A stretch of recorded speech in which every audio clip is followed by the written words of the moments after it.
හාමුදුරු කෙනෙක්ට මහානකමත් එක්ක ලැබෙන උරුමය තමයි රට, ජාතිය, සමහරලාට අපි ඕවා කතා කරද්දී මිනිස්සුගේ බන කියාගෙන ඉන්නලු මේ දවස්වලේම හරියට කියලා. මමත් ඔය ඉතින් සමහරලාට බන වලට ගියාම කියන අනේ පින්වත්නි මටත් නිකන් මේ දවස්වල අන්දරේගේ කවි මතක් වෙනවා. කියන අන්දරේ කියලා තියෙනනේ ඔටුනු පැලඳ සිටියත් සිහසුනේ මත ඔබ ගොන් රජෙකි මේ මහ ගොන් රැළට හිත අද මිටු කුහක පාදඩකම් නිමක් නැත ඔබ වැනි අමනෙක් සිරිලක හිටියේ නැත. මං කියනවා ඉතින් අපිටත් මේ දවස්වල හිතෙන්නේ එහෙමයි. ජාතියක් නැහැ, ආගමක් නැහැ, සංස්කෘතියක් නැහැ, ජම්මයක් මොකවත් නැහැ. සා මතක තියාගන්න හාමුදුරුවෝ තමන්ගේ සුඛ විහරණයට වැඩිය මිනිස්සු ගැන හිතන જાතියක්. හාමුදුරුවෝ හැම තිස්සෙම කතා කරන්නේ ඒ නිසා. ඒක සිංහලයට තේරුම් ගන්න බැරි වුණාට කතෝලික පූජකෙක් මර්සලින් ජයකොඩිපියතුමා තේරුම් අරන් හිටියා.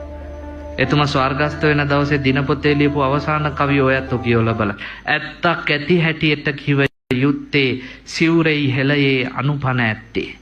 සිවුරයි පනදී රට රැකගත්තේ අදත් නැහින්නේ මේ රට මැත්තේ. එනිසා මතක තියාගන්න ශ්‍රී ලංකාව කියලා එකක් නැති වුණොත් අපිට සිංහල කියලා ජාතිය නැහැ. සිංහල ජාතියක් නැති වුණොත් බුද්ධ ආගම කියලා එකක් කොහොමත් නැහැ.